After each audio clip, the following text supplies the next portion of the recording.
مسجدوں میں جھکاؤ. مسجدوں کے لیے صرف میدان میں آ کر شور کرنا کافی نہیں ہوتا، بلکہ پہلے مسجدوں میں سر بھی جھکانا ہوتا ہے. اور اتنا سب ہونے کے باوجود بھی، اتنا سب دیکھنے کے باوجود بھی ہم کو کیا چاہیے تھا کہ آج وہاں ایسا ہوا ہے، چلو ہم تو خود کو بدلے، ہم تو اپنے گاؤں کی مسجدوں کو آباد کرے، ہم تو 5 وقت کی نمازیں پڑھنے لگ جائے. لیکن افسوس برابر ہے، نماز پڑھنے کو ہم تیار نہیں. افسوس برابر ہے، ایک وقت بھی سر جھکانے کو ہم تیار نہیں. اللہ اکبر کبیرہ. آؤ عزیزوں میں ایک بات بتاتا ہوں، آج اگر آپ کا کہنا یہ ہے کہ نماز میں جانے نہیں دیتا شیطان، یا نماز میں دل نہیں لگتا ہمارا، تو یاد رکھنا میرے آقا نے نسخہ بتا دیا، تاجدار مدینہ نے طریقہ بتا دیا. آپ نماز کو آئیے، آپ کم از کم آ کر نماز پڑھنا تو شروع کیجئے. دھیرے دھیرے دھیرے دھیرے اس دل میں نماز کی محبت اور اہمیت خود بخود اللہ ڈال دے گا، اور نماز میں دل بھی لگنے لگے گا، نماز میں دل بھی لگنے لگے گا. کیونکہ قرآن نے خود اعلان کیا، اللہ تعالیٰ نے فرمایا ان الصلاۃ تنہا عن الفحشاء والمنکر. اللہ نے فرمایا نماز بے حیائیوں سے، بری باتوں سے روکتی ہے. سبحان اللہ. ایک اکیلی نماز ہے مگر روکتی ہے نہ جانے کتنی برائیوں سے. مزے کی بات میں آپ کو بتاؤں، نماز بے حیائیوں سے، برائیوں سے روکتی ہے، مگر جتنا آدمی کا نماز میں دل نہیں لگتا نا، اس سے کہیں زیادہ نماز کی بات سننے میں دل نہیں لگتا. یہ بھی ایک سچائی ہے. نماز کی بات بھی سننا آدمی کو گوارا نہیں لگتا. جلسوں میں تو یہ سوچ رہے لوگ کہ بس باہر سے مولانا آئے اور ایک رات میں تمام گاؤں کو جنتی بنا کے چلے جائے. مولانا کے باپ کی جنت نہیں ہے، اللہ پاک کی جنت ہے. دنیا بھر کا کوئی بھی مولوی آئے آپ کو ایک رات میں جنتی نہیں بنا سکتا. یاد رکھنا جنت اللہ تعالیٰ کی مالک مصطفیٰ. جنت میں جانا ہے تو اسی طریقے سے جاؤ گے جو طریقہ مصطفیٰ نے عطا فرمایا ہے. ایک شخص میرے حضور کی بارگاہ میں آیا، آقا کی بارگاہ میں آیا. ایک شخص کہنے لگا حضور کلمہ تو پڑھ لوں، ایمان تو لے آؤں گا، مگر نماز نہیں پڑھوں گا. سنیں بہت توجہ سے سنیں. اس کا مطلب یہ ہے کہ نماز واقعی انسان کی طبیعت میں اسے وقتی طور پر گراں تو گزرتی ہے، مگر اس کے فوائد بڑے ہیں. اور جب ایک بار انسان عادی ہو جائے تو پھر اس کا دل بھی نہیں لگتا ہے بغیر نماز. نوجوانوں جلسہ کرانے والوں مبارکباد ہے، مگر سنو سنو، جس طرح سے جلسے کرا رہے ہو اسی طرح سے مسجدوں میں اور جانے لگو، نمازی اور بن جاؤ. خدا کی قسم ادھر تم جلسے بھی کرا رہے ہو اور مسجدوں میں جاؤ گے نماز پڑھو گے، خدا کی قسم تمہاری پیشانیوں سے سجدوں کا نور نظر آئے گا.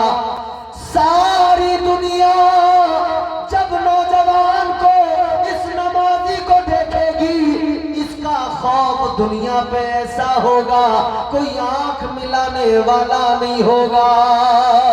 وہ جنہوں نے دنیا کو فتح کیا، وہ جنہوں نے دنیا پہ اسلام کا پرچم لہرایا، وہ بے نمازی نہیں تھے، سب نمازی تھے. سبحان اللہ سبحان اللہ سبحان اللہ. بہت جنہوں نے کیسر و کسرا کو فتح کیا تھا، جنہوں نے روم کی حکومت کا تختہ پلٹ دیا تھا، وہ بے نمازی نہیں تھے، سب نمازی تھے. ہم تو چین و سکون کی زندگی گزار رہے ہیں پھر بھی نماز نہیں پڑھتے. انہوں نے تو تلواروں کے سائے میں نمازیں ادا کی. ہم تو بڑے مزے کی زندگی گزار رہے ہیں، گوشت سے روٹی کھا رہے ہیں، بریانیاں کھا کے نماز نہیں پڑھ رہے۔ انہوں نے سوکھے ہوئے چمڑے پانی میں بھگو بھگو کر ان کو چبا چبا کر پیٹ کی آگ بجھائی، یا کچھ نہ ملا تو فاقے کیے، مگر پھر بھی انہوں نے نمازیں ادا کی، پھر بھی انہوں نے سجدے کیے۔ یہ ان کی بات تھی۔ آج ہم چاہتے تو یہ ہے دنیا کو فتح کر لیں، مگر ایک وقت نماز پڑھنے کو تیار نہیں۔ ارادہ تو یہ ہے کہ ہم ساری دنیا کو فتح کریں، مگر نماز ایک وقت بھی پڑھنے کو تیار نہیں۔ ایک شخص حضور کی بارگاہ میں آیا، کہنے لگا حضور کلمہ تو میں پڑھ لوں گا مگر نماز نہیں پڑھوں گا، ایمان تو لے آؤں گا مگر نماز نہیں پڑھوں گا۔ آقا نے فرمایا اچھا نماز نہیں پڑھو گے؟ کہا نہیں پڑھوں گا۔ تو حضور نے پتہ کیا فرمایا؟ حضور نے فرمایا چلو ایک کام کرو، تم کلمہ پڑھو، بس 40 دن نماز پڑھ لو، اس کے بعد میں تمہاری مرضی مت پڑھنا۔ بولو نا سبحان اللہ، زور سے بولو۔ کتنے دن آقا نے فرمایا؟ بس 40 دن نماز، بس 40 دن پڑھ لو۔ تاجدار مدینہ والی یہ کائنات مصطفیٰ جان رحمت نے فرمایا 40 دن نماز پڑھ لو، پھر تمہاری مرضی مت پڑھنا۔ اتنا سنا تو کہنے لگا چلو اتنا تو کر ہی لوں گا، 40 دن میں کیا ہے پڑھ لوں گا۔ مصطفیٰ جان رحمت نے کلمہ پڑھایا، اس نے کلمہ پڑھا، ایمان لے آیا، سبحان اللہ، کلمہ پڑھ لیا، 40 دن نمازیں پڑھنے کو راضی ہو گیا، کہنے لگا پڑھ لوں گا۔ پہلا دن 5 وقت با جماعت نماز ادا کی، نبی کے صحابہ سے کہنے لگا دیکھو تمہیں ساری زندگی پڑھنا ہے، مجھے بس 40 دن۔ کہتے ہیں آج پہلا دن ہے، آج کے بعد میں 39 دن رہ جائیں گے۔ دوسرا دن آیا، اس نے نمازیں پڑھی، کہتا ہے اب 38 دن رہ گئے۔ دن گنتا رہا، نمازیں پڑھتا رہا، دن گنتا رہا، نمازیں پڑھتا رہا۔ جب وقت گزرتا گیا، دن کم ہوتے گئے۔ جب 39 دن ہونے کو آئے، سب سے کہہ رہا تھا اب بس دیکھو میری چھٹی ہونے والی ہے، تم پڑھتے رہنا ساری زندگی بھر نمازیں، میرا کام ختم، 40 دن ہو جائیں گے چھٹی۔ آخری دن آ گیا، 40واں دن، نماز پڑھنے آیا مسجد کے اندر۔ آخری دن آیا، فجر پڑھی، ظہر پڑھی، مغرب، عشاء۔ جب عشاء کی نماز پڑھنے آیا، آخری نماز اسے لگ رہا تھا یہ میری آخری نماز ہے۔ نماز عشاء ادا کی، نماز عشاء پڑھنے کے بعد میں گھر جانے لگا، سب سے ملاقات کرتا ہے، صحابہ سے کہتے ہیں چلو اب تم پڑھتے رہنا، ہمارا ہو گیا کام۔ مگر میرے عزیزو جب نماز پڑھ کے یہ چلا گیا، سارے صحابہ چلے گئے، دن آ گیا 41واں، فجر کا وقت ہوا، فجر کا وقت ہوا۔ نمازی جب مسجد کی طرف آئے، میرے مصطفیٰ کے صحابہ جب مسجد کی طرف آئے، تاجدار مدینہ کے صحابہ نے دیکھا جو آدمی رات کہہ رہا تھا میری چھٹی کل سے نہیں پڑھوں گا، آج فجر کی نماز میں سب سے پہلے آ کے مسجد میں بیٹھ گیا۔ 41ویں دن سب سے پہلے مسجد میں آ گیا۔ صحابہ نے آ کر دیکھا یہ تو منع کر رہا تھا اب نماز نہیں پڑھوں گا، مسجد میں کیسے آیا؟ میرے مصطفیٰ جان رحمت کے پیارے دیوانوں غور کرو، 41واں دن ہے، سب سے پہلے مسجد میں آ گیا، مسجد میں بیٹھ گیا۔ نماز کے لیے جب سب سے پہلے آیا، دیکھا تو صحابہ نے معلوم کیا تو رات تک کہتا تھا اب نماز نہیں پڑھوں گا، رات تک کہتا تھا صبح سے میری چھٹی، کیا ہوا جو تو نماز پڑھنے مسجد میں صبح صبح چلا آیا، سب سے پہلے فجر کی نماز میں آ گیا؟ کہنے لگا رات تک تو میں بھی یہی سوچ رہا تھا، اب مجھے نماز پڑھنے کی ضرورت نہیں ہے، اب میرا کام ہو گیا، وعدے کے مطابق 40 دن میں نے نماز پڑھ لی، اب مجھے نماز پڑھنے کی ضرورت نہیں، اب مجھے سجدے کرنے کی ضرورت نہیں، اب مجھے بندگی کی ضرورت نہیں۔ کہنے لگا مگر جب میں رات جا کر بستر پہ سویا، جب میں رات جا کر بستر پہ لیٹا، کہتا ہے مجھے ساری رات نیند نہیں آئی، کروٹیں بدلتا رہا، میرے دل میں ایک ہلچل سی پیدا ہو گئی، میرا دل مجھ سے کہنے لگا تو نماز پڑھنے نہیں جائے گا، وہ نماز جو نبی کی آنکھوں کی ٹھنڈک ہے۔ میرا دل مجھ سے کہنے لگا تو نماز پڑھنے نہیں جائے گا، وہ نماز جس نماز میں تیری طبیعت کو شادگی ملتی ہے، تیری طبیعت کو آرام ملتا ہے، تیرے دل کو سکون ملتا ہے۔ کہتا ہے ساری رات میں بستر پہ کروٹیں بدلتا رہا، ساری رات نیند نہیں آئی، ساری رات کروٹیں بدلنے کے بعد میں اس نتیجے پہ پہنچا کہ اب نماز کے بغیر مجھ سے رہا نہیں جائے گا۔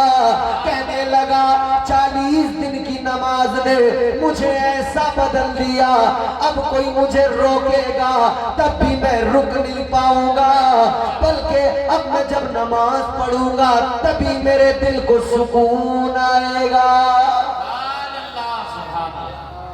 بہت خوب۔ کہتا ہے اب اگر نماز نہیں پڑھوں گا تو میرے دل کو قرار ہی نہیں ملے گا، سکون ہی نہیں ملے گا۔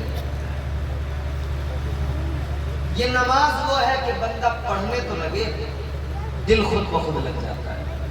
ایک اللہ والے تھے، ایک بزرگ تھے، ان کی بارگاہ میں ایک شخص آیا، کہنے لگا حضور نماز میں دل نہیں لگتا۔ آپ لوگوں کا لگتا ہے دل؟ یہ بڑا خطرناک سوال ہے۔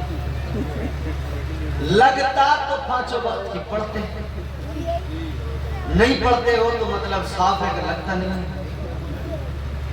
مگر سنو، جن کا نہیں لگتا ہے ان کے لیے بات بتا رہا ہوں، بڑے فائدے کی بات بتا رہا ہوں، جن کا نماز میں دل نہیں لگتا۔ اللہ والے کی بارگاہ میں ایک آنے والا آ کے کہنے لگا نماز میں دل نہیں لگتا، کیا کروں؟ اللہ والے نے فرمایا سن، نماز میں اگر تیرا دل نہیں لگتا تو تجھے خوشخبری سنا رہا ہوں۔ کہا کیسی خوشخبری؟ اللہ والے نے فرمایا خوشخبری یہ ہے، اگر تیرا نماز میں دل نہیں لگتا ہے، آپ کا پہلا ضابطہ تو یہ ہے کہ آپ نمازی بنے، پہلا اصول تو یہ ہے کہ بندہ نمازی بنے۔ لیکن ہم نے معاشرے میں ایسے بھی لوگ دیکھے جو نمازی تو ہیں، نماز تو پڑھتے ہیں مگر نمازوں کو بچا نہیں پاتے۔ جتنا ضروری نماز پڑھنا اس کو بچانا بھی اتنا ضروری۔